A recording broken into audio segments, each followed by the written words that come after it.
Welcome to another episode of the Business of Coaching Workshop. I'm joined once again live. My forehead is off the Instagram screen. I have to duck down here. Live with Mac McGregor, barbell logic coach Hey, and recent sales extraordinaire, activation specialist, onboarding specialist, which happens to be our topic today.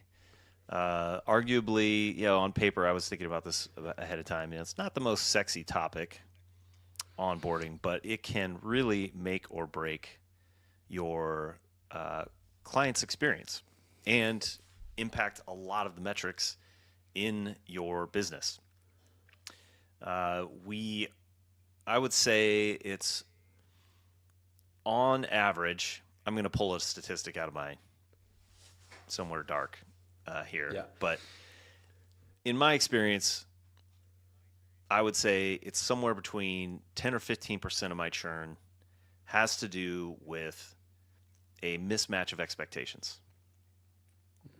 Either somebody not getting the service that they expected, or me not fulfilling to a service that they wanted or that they thought they were going to get. And I tie this all the way back to my trust model for coaching: integrity, demonstrating integrity, ability, and benevolence. And I think it fits into all three of those, that if you don't properly onboard your clients, you you fail to set the foundation for you to be able to do all three of those. Because if you haven't set expectations about what it is that the services that you're providing, and that you kind of hold them, hold them through that process, up until the point where you're getting into your kind of day-to-day service, then you run the risk of failing to meet expectations without even realizing it, and failing to demonstrate ability, integrity, and benevolence without even knowing that it's not happening, because you haven't gone through a structured process of setting expectations, meeting expectations, setting expectations, meeting expectations. And I think an excellent service is a service that has a system of consistently meeting, ideally even exceeding expectations. But at a minimum, you want to make sure that you've got a good process for setting and meeting expectations, and then when the opportunity presents itself, exceed those expectations. See, I don't think that's boring. That's not boring. It's about people at the end of the day, and you might have great content that attracts the sort of person that you want for your service. You may have a great service, but if your onboarding is either inefficient or misses the mark, they may not get to that great service because they may have such a torrid time, or by the time they do get there, they have second thoughts, and you've got a lot of work to do to regain that trust. Right. So I don't think this is boring, at all. And you can have the best service in the world, but if you haven't communicated it, it can be a miserable experience for both parties. Yeah, I think the reason that maybe that you're right, it's not boring, but it feels like, or I think a lot of where it gets kind of mentally filed in my mind is that it's paperwork, waivers, questionnaires. I think it's the administration of onboarding that sometimes might feel boring, and we can talk about that. But I absolutely agree that underneath the administration is a very important aspect of establishing the relationship that you're going to have with your client, ideally for many months, if not years. Yeah, I think so. And if you start on the right foot immediately, then I think you're off in the right direction. So what, or I should maybe just to elaborate a little bit more on the why. Why is onboarding, why it matters? I mean, we've already talked about it. It sets the expectation for the relationship. It decreases the amount of time that you have to spend explaining, answering questions. I think good onboarding anticipates frequently asked questions and bakes it into the initial communication that you have with your client, both in terms of automated communication that could be welcoming emails, that could be just in the questionnaire and onboarding process itself, getting the client to think through things, whether that's goals, injuries, equipment they have, time they have. That might seem kind of obvious, but underneath it, you're prompting the client to think about things that they may not have considered are important to their training. What their sleep schedule's like, what kind of medication they're on. Again, as coaches and people that are in the fitness industry day to day, that might seem kind of obvious, but to somebody who's new to training and hiring you for your expertise, they might not know to even take that into account. Have you had any examples like that where you have put something into your onboarding documentation or process that frequently highlights something that the client did not even consider? Well, for sure. When I was using my medical waivers, so in the UK, I think both UK and US, we have the PAR-Q, the physical activity questionnaire. And you ask them about medication, you ask them about injuries. And quite often is the case, they will, oh yeah, I forgot a year ago I actually did this thing. And well, did you tell your last trainer about it? No. Okay, and so that kind of prompting will usually bring out the common things. But as you onboard more people, your onboarding process will evolve, and it's always useful to remember anything that you have to repeat yourself on to the next client and the next client and the next client is probably something you should then start including in your onboarding service, so you're not relying on memory to do so. But yeah, I think medication, injuries, and what else? Medications, prescriptions, injuries. Those are the main ones that keep coming up for me. Yeah, I kind of think about it. We've talked about how sales and coaching have the overlap of asking good questions and getting down to the root cause of pain points that somebody that you're working with has, and then sort of like the Mike Manzi method, where you dig down, you find a pain point, and then present a solution for that pain point. I uncover the next pain point, present a solution for that, and thinking of onboarding as one of the steps along the process that you've been working on, in theory, from the top of the funnel where they became aware of you, to then building trust through your content or your marketing or whatever your sales and marketing funnel looks like. You're building trust, you're educating them, you're again, demonstrating ability, integrity, and benevolence through that whole process. And then this is just the next evolution that is kind of, in my mind, like closing, or the transition from content and marketing and that kind of sales motion into the fulfillment motion, where you are now transitioning them from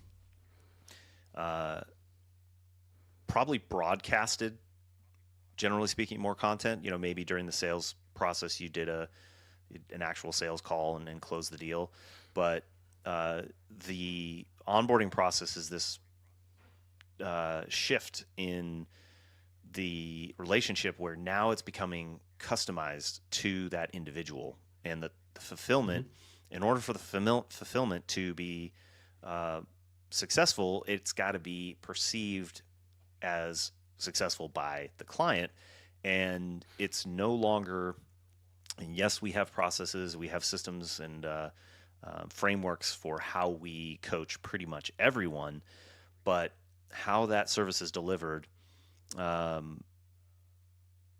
and whether or not that's perceived as successful is going to be defined from the perspective of the client. So I think that it's a critical point in the relationship to ensure that you've asked the right questions, you've prompted the client to, in their words, define what success looks like and what their expectations are. For a couple of reasons, they might come out with some expectations that you just can't meet.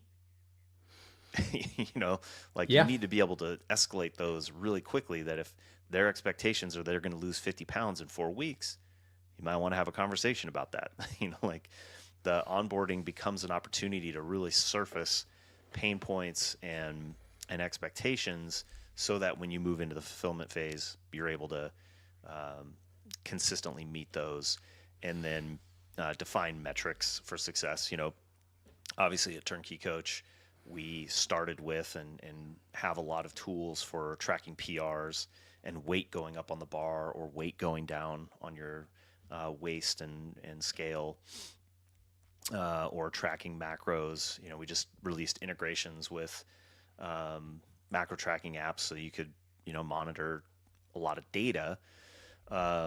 But if somebody comes to work with you and hitting that lifetime squat PR, 1RM isn't their primary metric of success, you can spend a lot of time and energy programming for something that, you know, in 6 months, and I've had this happen where you give a client 6 months of progress on in terms of weight on the bar, but they still leave because that wasn't really the thing they cared the most about. That's pretty gnarly. Right? Like by your measures of success, you're like, I crushed it. You know, I got every single lift. We hit lifetime PRs multiple times for 3 to 6 months, and that's just not what they want. That's definitely a hard one. Yeah. I think when I've had to swallow that pill before, that's not because we didn't set expectations early. It's because we did not communicate good a little later, and they were a little poor in alerting me to the fact that their objectives have changed, and I was pretty poor at listening. I didn't identify it. So that was a slightly different lesson for me. But yeah, if you're not clear on what you, the coach, need to get them started, and what they need to get started, then your onboarding has not gone particularly well. I think that would be the critical factor for me. Do I know what to do to start? And do you know what to do to start? Yeah, I love that. Yeah. Yeah. So, you know, questionnaires obviously help identify, and then following up those questionnaires with instruction. You know, the most common things, the most common questions. That's why we have demo videos. We have a welcome email that includes an embedded tutorial for how to use the app, just getting started with how to log in, create an account, and get to your first workout. Those little things that reduce friction and create an easy user experience, I think, have a massively positive impact on the client's first impression. Well, there's two aspects specifically to that intro video that we provide. So one is that the client has a warm fuzzy feeling, which is maybe this is the first time I've been using an app for fitness, but this walks me through step by step, which is great. And it's highly polished, it's really clear, it's smooth. But also from the coach's perspective, it means that you don't have to handhold someone through that process every time you onboard someone, which I think is part of that administrative piece that you were alluding to earlier.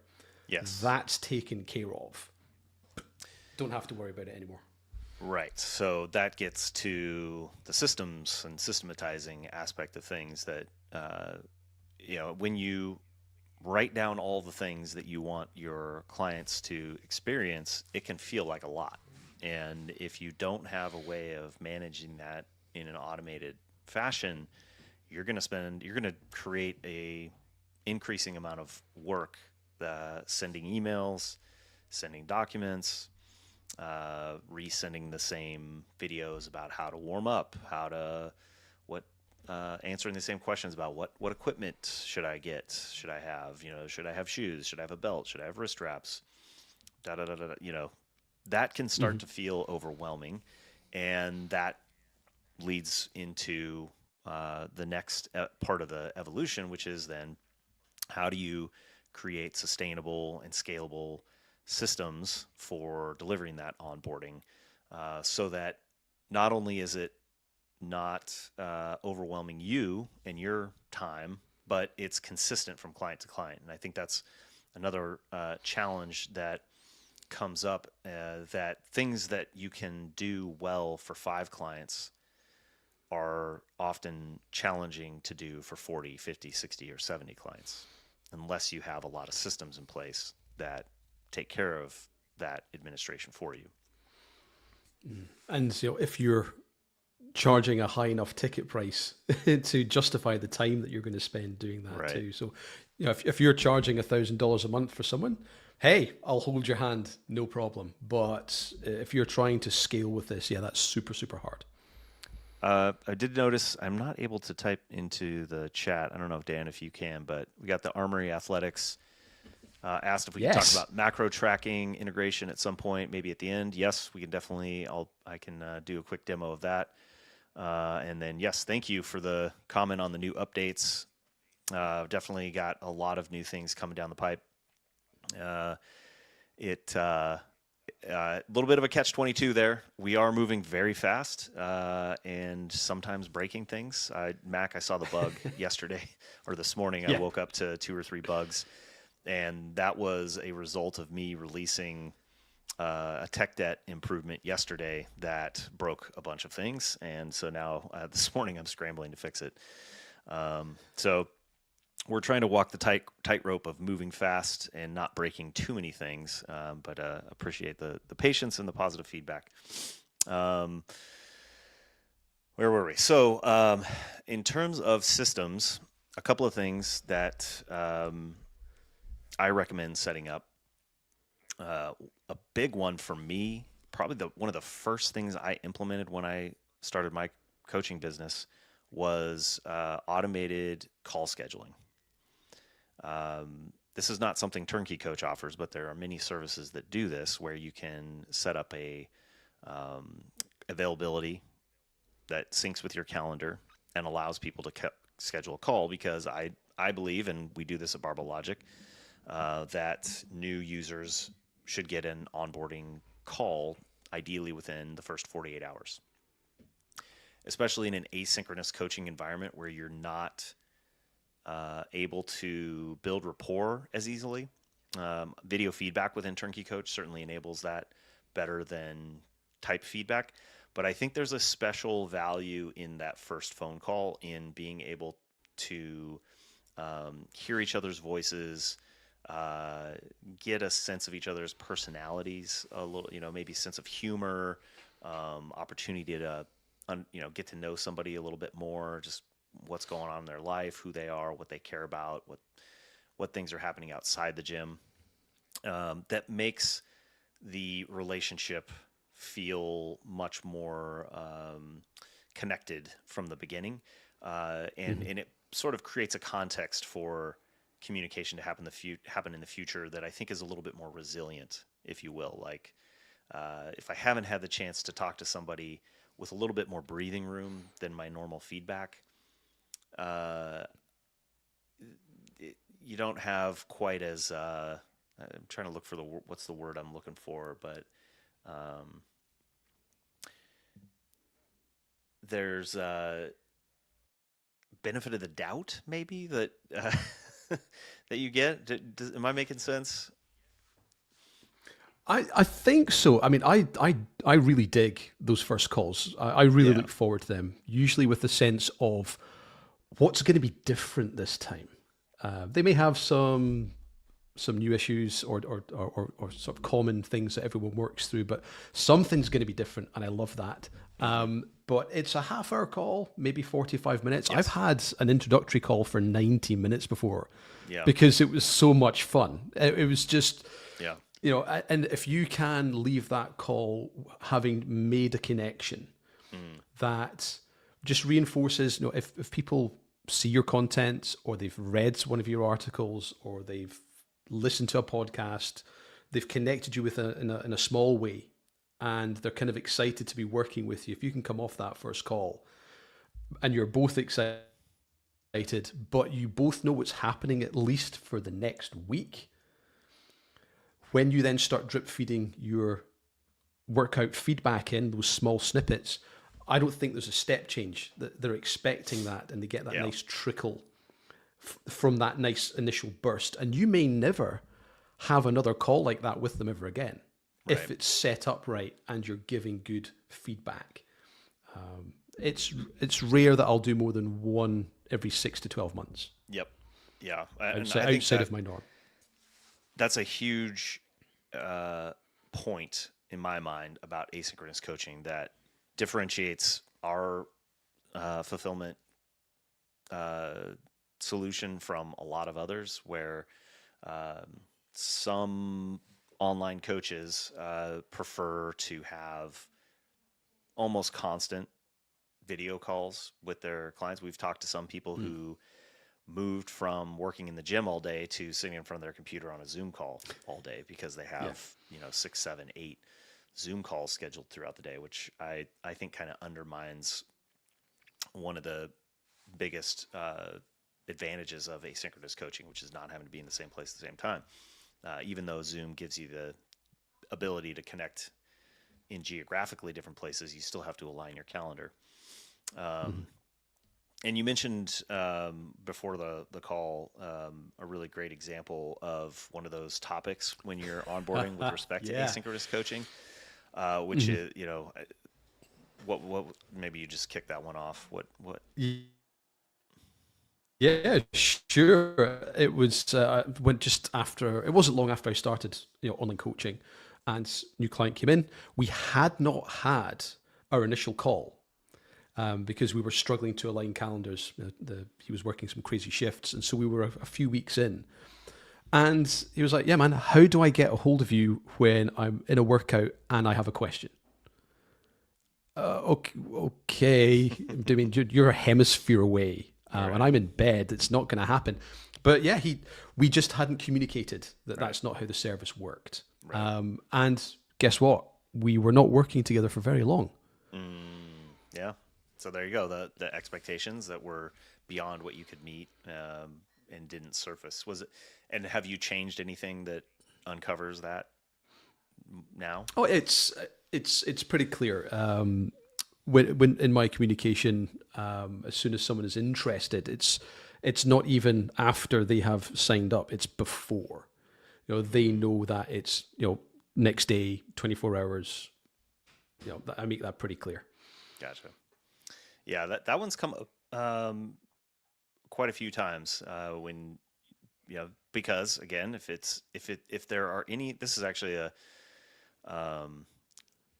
interesting aspect of it. I think that a lot of the miscommunication comes from one or both parties making assumptions.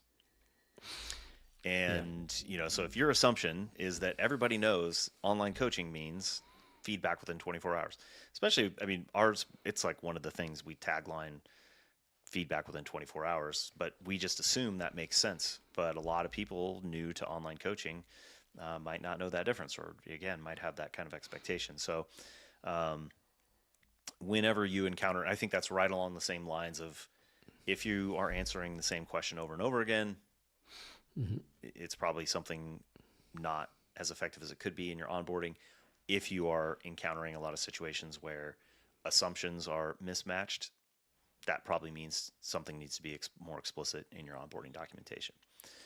All right, so we're getting shy on time, and I wanted to take an opportunity to show a couple of features that enable onboarding or tools to help you with onboarding within TurnKey Coach.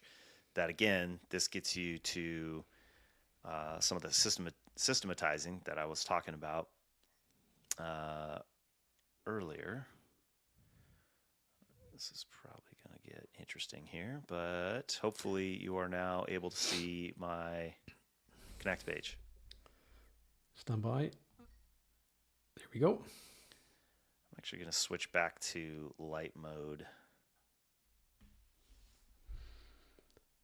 if I can remember how, because I think it shows better. All right. Are you seeing my profile page? Yes. Okay. So actually, this is a great opportunity. I've presented this before, but speaking of expectations, the review preferences and holidays feature is a huge part of setting expectations. When are they going to get feedback? How quickly are they going to get feedback? And when are they not going to get feedback? So you can see for my integral barbell business, I'll zoom in here a little bit so it's a little bit bigger. I set my working days Monday through Saturday with next day review. So that means I'm going to get notifications in my Connect page that workouts due on Monday or due Tuesday, Tuesday and Wednesday, Wednesday, Thursday, so on and so forth. I can always answer them faster, but this will also send my clients when they mark a workout complete, it will say exactly when you can expect to get feedback.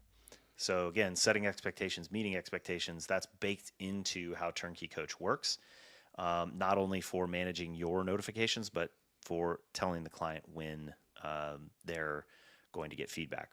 Similarly with holidays, you can go in. I have not added any holidays, but let's say I want to add a July 4th holiday for all countries, and I'm going to exempt review. So I want the holiday to last the entire day of July. I go in and set that to start and stop on the 4th. And now I will have that, all countries. Boy, too much autofill stuff going on. Let's go with just the United States. Oh man, this thing, get the heck out of here.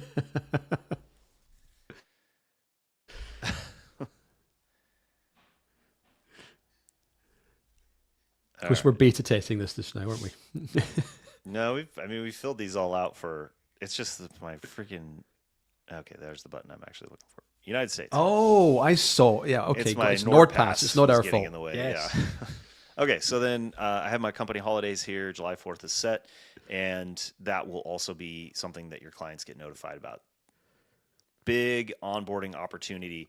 Tell your clients on day one what your holidays are and or vacation schedules are. I recommend giving them the full calendar and then reminding them throughout the year. Especially if you're a gym owner, I've got this recommendation from Andy Baker that he would just always plan 1 week in the summer, I think 1 week around Christmas or something like that, and then the major holidays were just known days off in his gym, and I think that's really important. And you have that ability to set that up in your TurnKey Coach profile.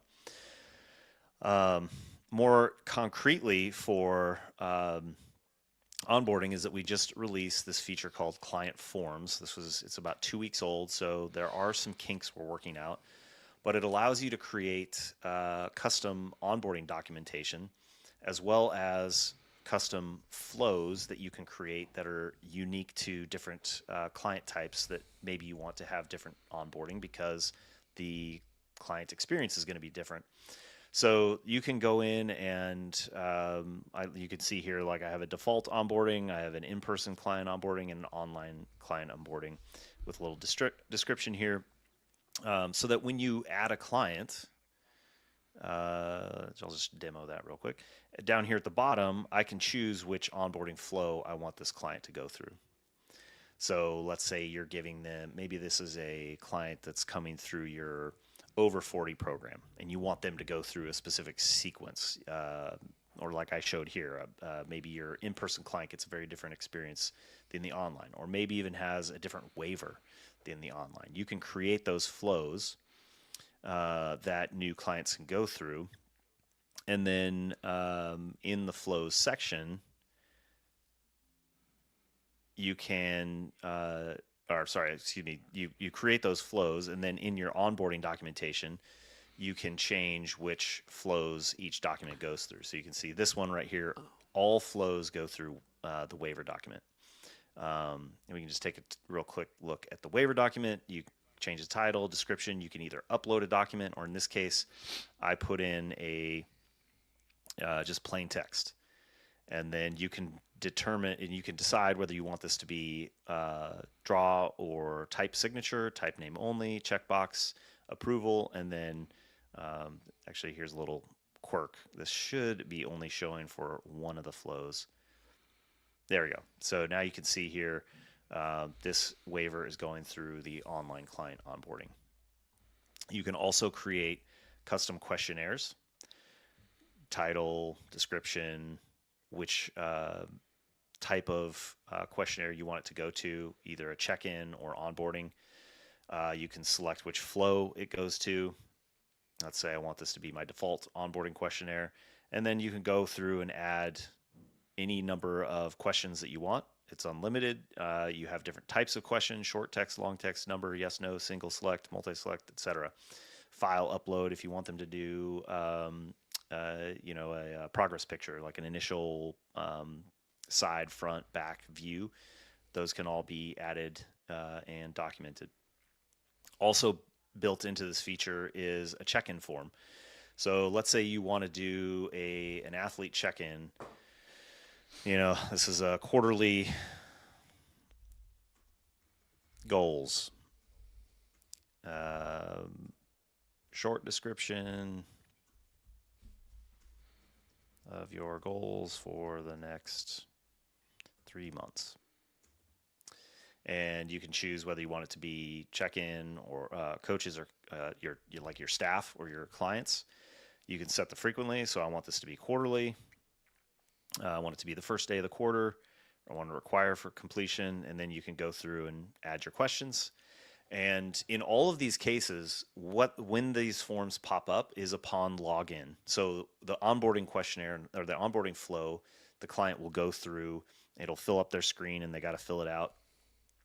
When they first log in with the quarter or the reoccurring check-in, it'll occur on whatever cadence you set and pop up, and they have to go through it to get through the screen.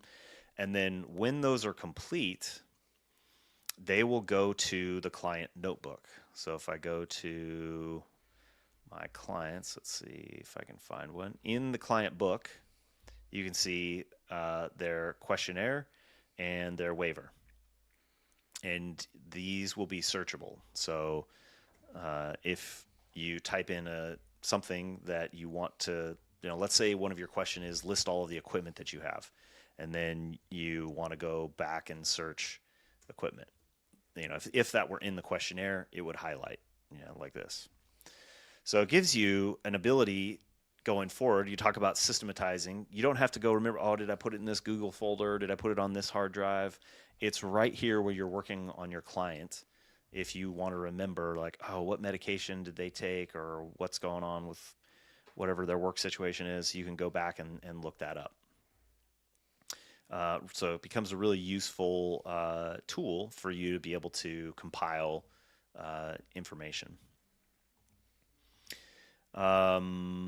The other piece that we recently added is this resource section. So this is where you can start to build a custom library specific to frequently asked questions.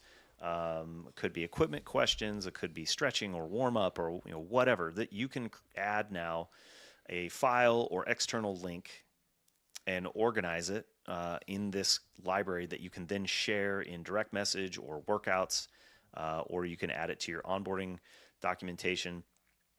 So that you have all of those references ready to go and easy to filter. If I want to create a new category here for onboarding, I can organize all of my onboarding. I can organize all of my onboarding material into one quick filter that I can easily look up and find. Or if there's like an injury category, I could add that and quick filter it. So I don't have a lot of content here, but this is something I'm working on building out, but definitely you can use. I want to make sure, because we're a little bit over time, I want to make sure we get to the macro tracking real quick. So yeah, in beta test right now are 3 integrations. Mac, have you had a chance to try your Fitbit today? Not yet. Okay. I will be there. So we have macros first and chronometer. nutrition tracking that is live in production. We can enable it by company. We're still trying to figure out exactly what tier we want to offer it to and all that good stuff. But these you can synchronize. It updates automatically every hour, or you can manually synchronize it from both your profile or your calendar. And you can also control which calendar it shows. So right now I have macros first set up to show on my nutrition calendar, chronometer to show on my workout calendar. And so if I go to my calendar, you can see on each of my workouts, or each calendar day where I have chronometer data, it's showing that down below, which I can then click into, and it'll show today's information. It'll show my goals. It'll show my 7-day average, break it out by protein, carbs, fat, total calories. And then you can also go down and see the individual macros listed below. This also shows up on my actual workout day. If I open that up, down below at the bottom of the workout, here's my daily summary and my 7-day averages. And the cool thing with chronometer is it also collects all of the micronutrient data. So you can see that displayed here. And then on the nutrition calendar is where I've got macros first enabled. I haven't been entering data in there recently, but if I go back to this last Friday, here's the macros first data. So you can see it, anything that I do have entered, it's showing the calories, the macros, 7-day average for both protein, carbs, fat, and calories, which with the clients that I'm using this, let's see, I've got a client who's been using it regularly for a while now. I've got it enabled on his nutrition calendar, which you can also control from here, whether you want the macros first data to show on nutrition or workout. What I find to be extremely useful is the 7-day average, because you can responding day to day to what they're eating, I don't think with nutrition is super useful. It's really more important is what are their long-term averages, and being able to see day to day what they're doing and then compare that to their 7-day average, I think is the most powerful tool of using this integration. This way you don't have to go to a different app. You don't have to ask them to upload anything. It's just part of their day-to-day routine, and then your coaching can all happen right here. And so when we were going through Thanksgiving or Christmas and there were a couple of days that were big spikes, I could point back and say, yeah, you were a bit off on those days, but check out your 7-day average is perfect. It's right on point where we wanted to be. No change needed. Don't even sweat it. Everything's good to go. You're exactly where we want to be. And then you can also see trends. So, it just gives you a lot of data to incorporate into your coaching and your feedback videos without having to do a bunch of extra administration to collect it or go look in a different app. Wow. Where do I click to open this? The Armory. So let me stop sharing. Yeah. Uh-oh. Have we just lost Andrew? What do you think, Dan? Do I need to do a dance? Do I need to just sing a song whilst we get him back in? So, hey, can you confirm real fast? We're beta testing. Yeah, we're beta testing that that thing. So Andrew was showing it. He's testing it out, and we should release it soon. And Andrew's back. Andrew's coming back in. There we go. All right. So the Armory Athletics, where do you click to open this? If you are in Slack, send me a message or just shoot me an email at ajackson@turnkey.coach. We're beta testing right now, so I have to manually go in and add it to your account. So just shoot me an email, and I will get that added. Like I said, we're still ironing out a few kinks. It's working pretty dang well for data collection right now. but there's a couple of UI, small details that we're kind of ironing out before we want to do a grand opening. But that will be coming soon. It'll definitely be part of our formal offering, as is, I should probably do an episode here pretty soon with Carl. Actually, Mac, we should definitely put this on the agenda to do an episode on the status of our AI assistant coach. That's exciting. Yes. You've been playing around with it too, right? Yeah. It's, we've been playing with it for a long time, but it's quite uncanny, the things that it can do. But I don't want to spoil too much of the surprise. Yeah. Army Athletics just asked again, will this be the only apps available for tracking? No. I added those two. We added macros first last month. I added chronometer last week. I am open to feedback. I've been looking at Garmin, Whoop. Mixed feelings about MyFitnessPal. I know a lot of people are using it, but I haven't dug into that detail. But let me know if there is one that you are interested in for integration. I can definitely look into it. Yes, yeah. I will be at the Arnold along with Nikki. I'll be absolutely. He asked again. Will we be able to dive into this at the Arnold? Absolutely, yes. And also, if you ever want to schedule a call, we have a free Slack group. If you are a TurnKey Coach user, or if you've even just signed up for the free demo, you get added automatically to the Slack group. You can always ask questions there, or please feel free to always email me, Jackson@turnkey.coach, or Mac, M. McGregor at turnkey.coach, and we'd be more than happy to set up a call with you and kind of help walk through features or answer any questions that you've got. Dan, I'm supposed to read a new call to action, right? Or there we go. And we also have more free resources for you. The Maximize Profit and Client Experience ebook at turnkey.coach/maximize. And we're always happy to talk or to listen.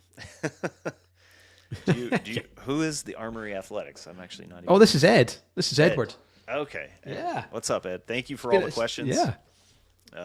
Appreciate you joining here live. And until next week, thank you for listening to another episode of The Business of Coaching. And look forward to seeing you next Thursday. Bye-bye.